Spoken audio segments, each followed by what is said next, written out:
I am still proper buzzing that I've got to drive back. Right guys, so this video updates, basically there is 4 main parts of this project left now. We've got the rock wall, we've got a door, we've got the car lift, and then there's obviously kind of like the furnishings and lights and bits and bobs. Now, what's happened up here since? Well, it has rained. It's rained on it. It doesn't leak downstairs.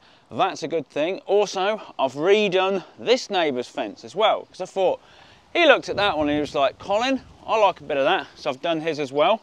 That looks fantastic. Back in the shed.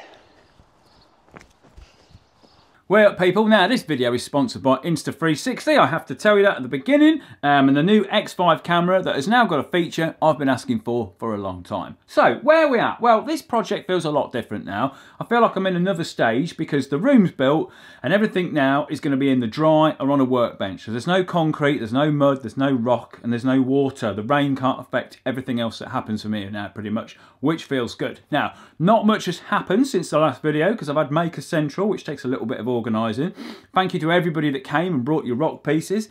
If you came on the Saturday morning, I wasn't there because I had to go to hospital to get some rust removed from my eye, which was not particularly very nice. But anyway, do apologise for that. So, this video, I have got loads of questions, because obviously from every main channel video there's normally a horde of questions, and some of them are quite interesting. So I've got all them to answer. And then also we're going to talk about the car lift, which is the main question. How are you going to do this car lift, Colin? So I'm going to go through all the problems and all the things we need to think about to do with the car lift. And also the wall of death, which is up the farm, that's got to come down. But before that, I've invited Sam Pilgrim, mountain bike extraordinaire, to see if he can go around on his mountain bike. So that's at the end of the video. But before, new merch. Yes, Furze Mining Company DeLorean tee, I'm calling this, because this is essentially the DeLorean logo.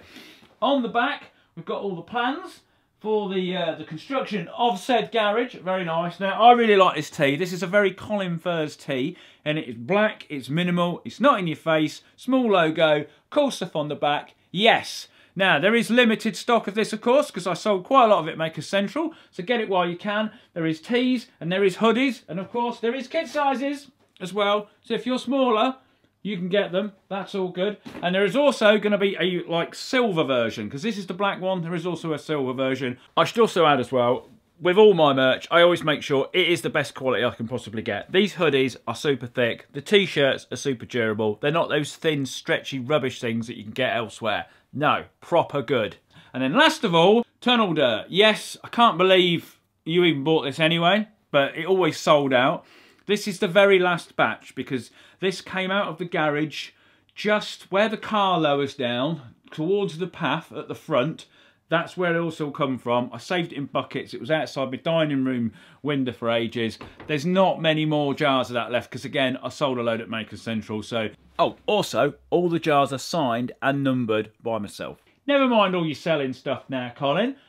On with the project. Now, we've got some questions. What have we got here? Because, you know, you always give me some questions. There's not many now because I feel like I'm answering them quite a bit as I go along. The CHRIS Bibby song. Yes, some people love the CHRIS Bibby song. I'm obviously not very musical. I can't play the trombone at all. I literally bought a trombone and that was me sort of humming down the trombone, the CHRIS Bibby Bamalam song, so I'm surprised it sounded anything like it. People want to know if I'm going to put it on Spotify. I am looking into it. If I have done it by the time this video goes out, there will be a link in the description. For those of you, for some reason, want to listen to the CHRIS Bibby song in your house, I don't know why you want to do that. It'll be interesting to see how many plays that gets. Okay, this is Colin from the Wednesday before this is uploaded. So far, not managed to get it on Spotify. It was too short, and I've gone to replace it with a longer version. You can't do that without it being reviewed or something. It's in progress. Keep an eye on my socials, because if it does happen, I'll let you know there. The weight limit. Someone said, like, of all the, you know, rebar and concrete is going, what will I be able to drive on the top? Well, the structural engineer has designed it to actually take the telehandler, which I think is around about 8 tonne. So that will more than cover us for cars, vans, or anything, pickup trucks that's going to go on it. Some people that work with rebar a lot said, you know, I've seen rebar done for skyscrapers, and I think you may have gone a bit over the top. Some people might look at it and go, it's not enough. I don't know. You guys, everyone's got a different opinion, haven't they? Now, someone's also asked, when you put the pipes in the concrete, why didn't you put them in ducts? Well, the pipes you can see in the video are the actual ducts. Obviously, you can see the gas one, we put one in, but the electric cable and the water cable are both inside pipes. So what you can see is the duct and not the actual pipe itself. And what we've also done is we've done like a little plan which measures where they all are off the edge of the carport. So if we ever need to dig, either in the path or down the passageway to access them, we know where they come out. And as well as that, there is an additional 2 empty ones should we need to feed anything else, like if we need new internet service, a new electrical service or anything else, and they can't either pull the old ones out, push new ones through. There is 2 empty ones of different sizes that they can slide new stuff through. So I think we're covered. So one person has asked for an update on Andy's van, the gas man, the guy that takes roundabouts at 70 miles an hour. Is it still a mess? So I've rang somebody up because I only ended up with one of the guy's telephone numbers. I've rang him up and I've asked him to send me a video. And if he has, it's here. There you go, Colin. Just for you, I finished my van cleaning course. What a sport. Anyway, I seem to be laughing about something now on my weightless machine. The Insta360 is an amazing camera. You can get shots with this that you can't get with any other camera. It has been nearly perfect with one flaw, but they've fixed it. Now, I've had a lot of Insta360s, but these 3 have suffered the same fate. I've scratched the lenses. Now, that could be just by dropping it could be by not pulling off a BMX trick, or it could be by scraping it down the side of a wall of death. But either way, it's doomed the cameras. Now, the X4 had some little lens covers which you could put on, very nice, but the X5 has gone one better. It's got interchangeable lenses. Get yourself an X5 replacement lens kit, and of course, your damaged X5. Using the tool provided, unscrew the lens holding ring. Then prise off the broken lens. Brush clean, blow any dust and debris away, and wipe with wipes provided. Take the new lens, place it on the camera, and screw the retaining ring back on. And voila, it's as good as new, which means you can get closer than ever to the action. And this means you can get extra creative, like javelin an X5 out the window to get an epic down into the garage shot. And now with the X5 having pure video mode, means you can film in dark spaces and get excellent results. Meaning I can now film with a 360 camera down the tunnel and it looks amazing. So if you want to get yourself an Insta360 X5, go to the link in the description and the first 30 people will get a free lens replacement kit. Right, back to what you were doing, Colin. Colin, your concrete looked a bit wet. Well, it wasn't that wet. Essentially what I wanted to do is I floated it up, didn't I, and I tamped it, because when we did the other side, I noticed afterwards it had quite a rough top to it sort of thing. It was just, you know, from where we just kind of like dragged a bit of wood across it, and it was quite bristly. And obviously when we put the polythene over the top of it, I thought it's more likely to actually like compress and pierce itself. So when I did the main bit, I thought I'll give it a good old floating, get it nice and smooth. And when you float concrete, you do bring all the water to the surface. So yes, it looked mega wet, but it wasn't mega wet.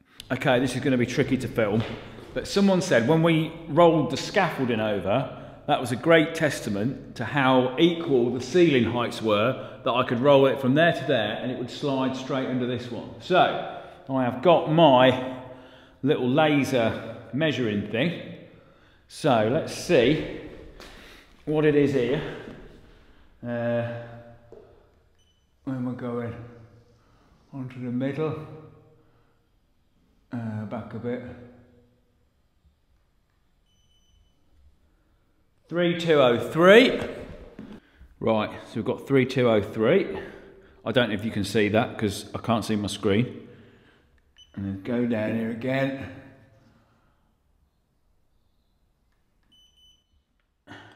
Oh, look at that, look! 3202! 1 millimetre! Let's talk about how we're going to do this car lift, and I think this conversation is best started at the model. Now, I've got quite a good idea of how I'm going to do this already, but I'm not going to tell you that exactly because I want it to be a surprise, and also it could potentially change. Now, if you've got any thoughts on how to do this, put it in the comments, because some guys, you come up with absolute gems. But anyway, this is the kind of the basic principle.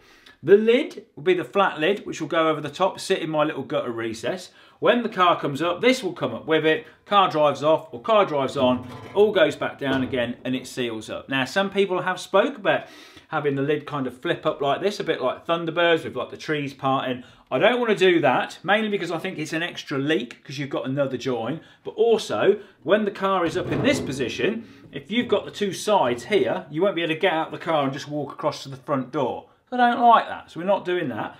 Also, I don't want to do a scissor lift because I would like this to double up as a car inspection ramp. And obviously with a scissor lift, you can't really get under it very well to work on the car. But this brings us to another issue. Is if I want to use it as an inspection ramp, Colin lifts the car up in the room and the lid has come up halfway and it's raining, that's no good. I'm getting wet, and also that's just a little bit weird. So they kind of have to be a little bit separate. Right, we'll go in the room and talk about it in there. Now, I want to add something. If you work for a company that makes these or installs them already, get in touch at the email address below, because I want to come and have a look at how these things already happen, because these do exist in the world. I'm not doing something brand new here, and there's probably systems and parts and things that you can get off the shelf that you can apply to this, and also the safety systems, because this thing has to be safe. I can't have it just drop out the sky and obviously crush stuff underneath it, trap anything along here. So basically, if anyone gets anywhere near this thing, there needs to be beams, trip things, it just, and it all locks off. So obviously, want to talk to people about that. Right, let's go and have a word in the garage. Okay, so the floor drops down here, so when the car comes down, the mechanism can go into the floor and then it all ends up being one level, and you'll come around the corner and it will just look like the car is sat in the room. So, now if we did want to do a scissor lift, I don't think I've nowhere near left enough depth to get a scissor lift in, for when it collapses down, it would hide itself in the floor, because there's only like a 450mm drop there. We couldn't go any deeper because that was the most that Tom's digger could reach, and obviously if we had to smash all this by hand, that little digger that we had in here was not going to touch it. And I don't like scissor lifts anyway, so I'm like, leave it as it is. Now, of course, scissor lifts do have advantages, or the disadvantage of not being able to work under them is one that I don't like. But who says it has to go under the car? Now, the added complication, of course, is I don't just want the car to come down, I also want to turn it round when it gets here. Now, I'll try and put some little overlays over this. I could do even better than overlays. I've got some physical demonstrations. Right, now I think the simplest way you could do this is to simply have the car on a platform. I'm going to take that off now because it's going to keep rolling off. And then the platform basically have another one on top of it which swivels. So as it comes down into the room, it gets to the bottom, and then just above the floor level, it would turn round, turn the car around, and then would kind of like sink down into, so it's all level. So it'd have like a little bit that it'd go into and then drop down into it. Now, the thing that I don't like about this is that when it's in the room, for it to spin, this would have to be up, so it'd be sat on there. Oh, this is all falling off. And it's turning round, very nice. But it would be on like a plinth, essentially. So as you'd look at the car, it would look like it's on a block of steel, which might be quite thick, probably be like 5 inches tall, potentially, because it's obviously got to support the weight of the car of the whole span of the room. And that's quite a big ledge, and I don't like the idea of that, because I kind of like the idea of being able to leave the car rotating. So, not obviously forever, but like, you know, just for jazz. And then you're in the room and it's just rotating. But obviously, if it's on a plinth, for some reason, I don't like that. Other downsides, obviously, you're going to need a massive bearing and motor system under here for it to turn round on. And if this is going to be an inspection ramp, that is going to be right in the middle of the car. So you'd have to come up with another system to try and make it rotate on probably something like where the tracks of the car would go. So it's all out the way. Now, if you don't want it to sink in the floor, if you do want it to sink in the floor and you don't want to be sat on a plinth, then obviously you need to sink it in the floor. So then, move this out of the way. So you'd have to have like a big rotary thing. Let me move back. Get this out here so I'm actually in shot. So obviously it would come down, drop into the floor, it would go flush obviously, and then it could turn around within it and rotate round, very nice. But of course we've got these massive gaps here. Now, if we had a solid floor, so if you filled them gaps in, the biggest problem now we've got is because it's on these big beams here, that would have to go through that, and even if it did go through that, it still wouldn't be able to turn very easily, because those wouldn't be able to go past the bars without the whole thing having to turn. So what you'd have to do is make these side bits would have to be separate. Oh, I've got more stuff. these little bad boy bits. So these would be there, and then when our car come down with some like little pins or locating things, so it would come down, locate with some pins into them. It's a bit snug, this is, like so. Oh, there's nuts under there, and then the whole thing could turn, and the infill bits would turn with it, and that wouldn't happen hopefully, and then it would all go round. But what I don't like is, as this model is demonstrating, these aren't fixed to anything really, so they need to be like supported a lot better, and I just think that's just a bit weird. You've got pins coming down, I don't like it. So what we could do is have a big solid turntable, and then rather than the bars of the car lift go all the way underneath this, there's technically two fingers which stick out each side. So it would kind of come down, I'm going to come to the side here, come down, drop it onto that. In fact, let's do it with this one, because this ain't got any. Come down, drop it on, and then keep going down, and then also there'd be an infill bit of this on top of like the arms, would fill that hole in. And then the rotary table and everything could be its own thing. The bearing could be on the floor, the motor could be on the floor. So this is literally just a thing a car sits on, drops down into it, boo, flick a switch, oh, DeLorean is turning, and going round like so. And then obviously when it's turned round, it would stop in the right place, which of course is a thing to consider, and then the fingers will then pick it back up again and send it to the surface. This was my preferred method, but I must admit, after making the model, I am kind of thinking that maybe the plinth hovering over the floor isn't such a bad thing. Because the only thing I don't like about this is that this whole bit of floor moves, and if I ever take the car off here to the side, I don't know if I've got enough space from here to where the workbench will be to have it so you can still turn second car around with first car not getting shoved into the wall, and then also all this is turning, which I'm not sure if I like either. So the whole bit spinning across the top and then dropping down, maybe that is the easiest and best way to do it.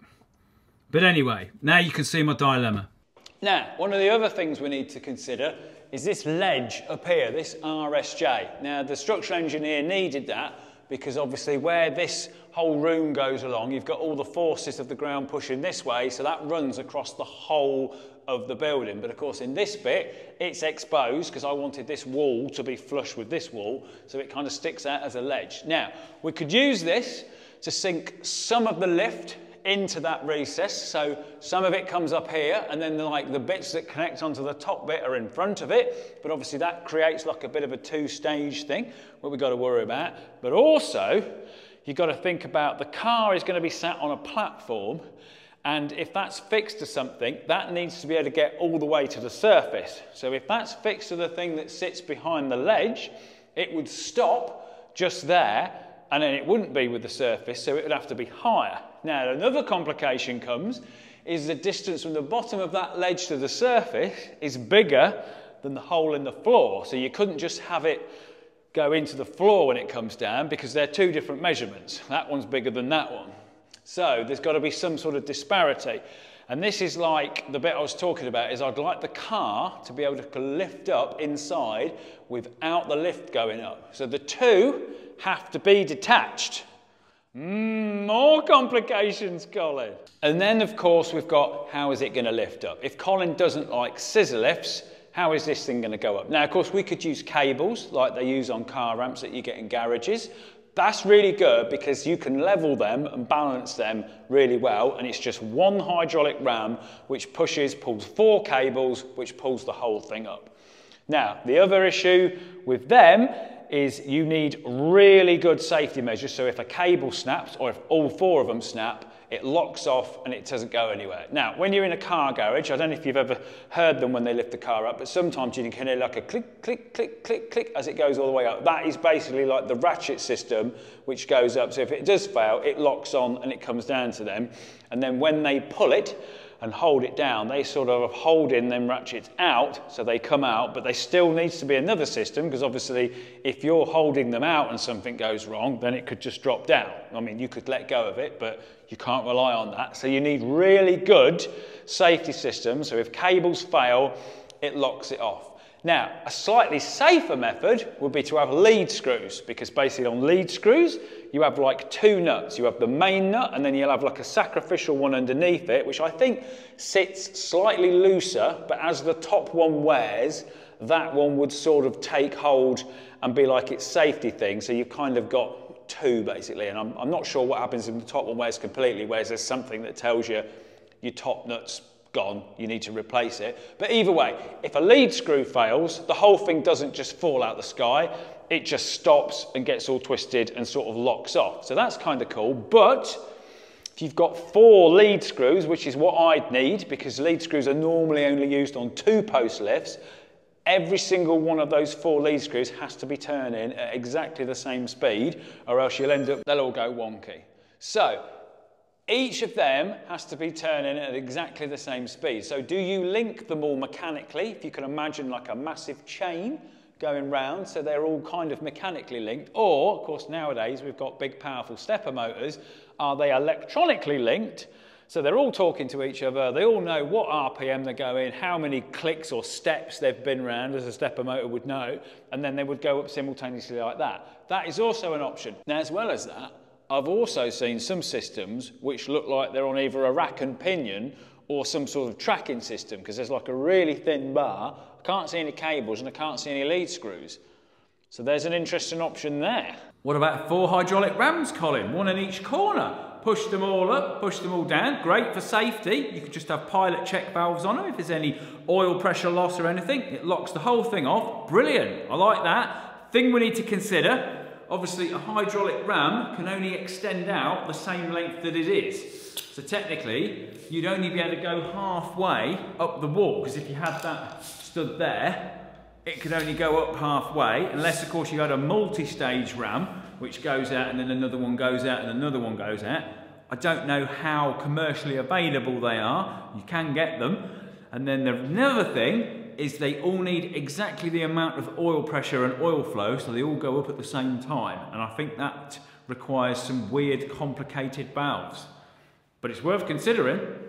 Now, something else to consider is I don't really want anything to be in the middle of the room. So I want the posts, or whatever the lifting is, to be on the 2 outer walls. So if anything comes up and there's to be any, I don't know, beams or anything, they all want hiding, because you don't want to come down and there be the DeLorean but a blooming post in front of it. Nope. I like things that are simple. I don't like too much electronics, too much stuff like that. I'm thinking my brief was this, is if the Victorians made this, how would they do it? Because if you've ever gone and seen anything the Victorians make, you'll look at something and you'll be like, oh my God, that is the simplest solution to a potential complex problem. So that's what I want to approach this. I want it all to be mechanical and just so robust and simple that it's great. But they are my problems. We've got a car that needs to go up and down without the lid, a lid and the car which go up and down. There's different floor levels and surface levels and ledges to get by. And then of course I've got to turn it round without the floor having a big hole in it, or being all wobbly when it's knocked together, and being able to pick itself up and drop it down without nothing going wrong. Yep. What's going to be the biggest challenge? Is it going to be building the room, or is it going to be building this car lift? Yes. Let me know your thoughts, guys. And let me know if I haven't thought of anything, and there's something which I'm mega obviously missing, which I should be thinking about as well. Now, the car lift. I'm not going to build it here in the room because it's going to need some bigger tools and equipment than what I've got here. So I'm going to make it up the barn. And we've got a bit of a problem up the barn at the minute. Now, of course, before I can use this workshop again to build any car lifts, this has to go. This has been here now for nearly a year. I've not had time to take it down. And I didn't want to take it down because there was just one little opportunity I wanted to give it before it goes down. I've invited Mr. Sam Pilgrim here. He's only going to have a crack on his mountain bike. There we go, pure pedal power only. Hopefully we can make it round. Excellent. Little bit nervous because I've seen some of the accidents from your wall of death experiences.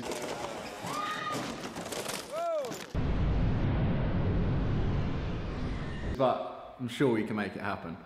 Sam Pilgrim is a British MTB rider who loves testing and building really unusual bikes. So if you like some of the bike contraptions I've made, you'll love his channel.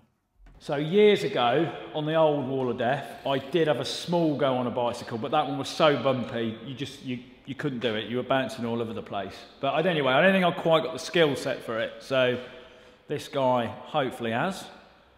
What's going to happen, eh? And also, this is actually going to be one of the weird times where I actually see somebody else do something. Oh yeah, right. Because normally, with everything I build, it's only ever me that rides them or does anything. As the filmer, this is different. I'm not riding it now, so I'm filming. I'm going to go up here. Just got my cheese roll a minute. Of course, the one sketchy thing about this Wall of Death is there's no proper door. You actually have to bolt yourself into it. Which is all right, I suppose, unless something that's drastically wrong and you need to get out quick. Oh,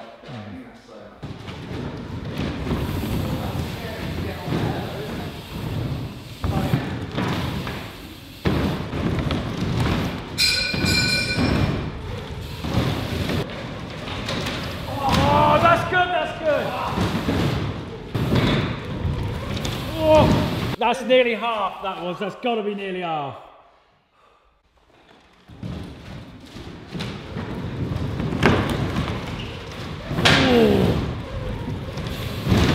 That is close.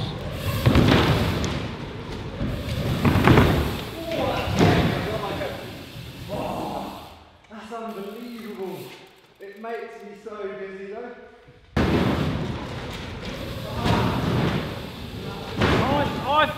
I think you're at that point now where you just need to tell yourself to not come down. Yeah. And that is, once you've done that, that's it, you've mastered the art of like what this blooming thing is about. It's just telling yourself you're not going to crash. Because I reckon you're going about the right speed. Yeah. It looks like you're sticking to it, if you know what I mean. I can't see like you don't feel like your bike's losing traction or anything like that. Oh.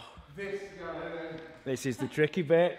Telling yourself not to come back down again.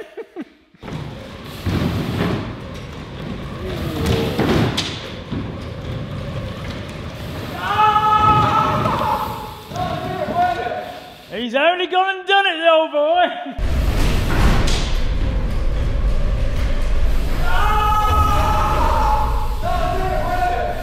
He's only gone and done it.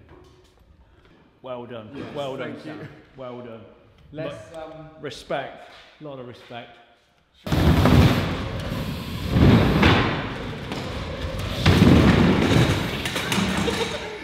Oh, this is horrible. Wall of death to death slide. Oh, I'm so dizzy. Oh, that's crazy. Oh. He's knackered, the old boy.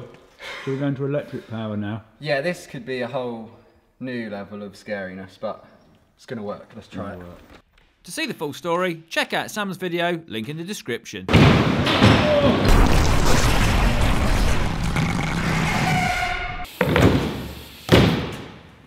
I'd say Sam's had a good day. He's flared it, he's ridden on his motorbike and crashed, and now he's just going to have arse spin out of it. But now, after all this excitement, it's time for the Wall of Death to come down.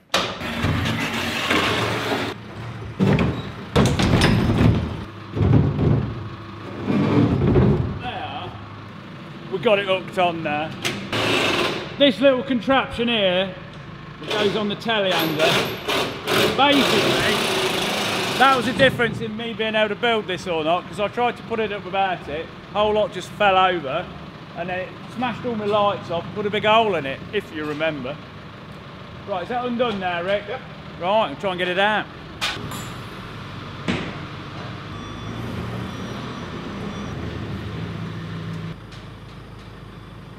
Look at that, look! Beautiful!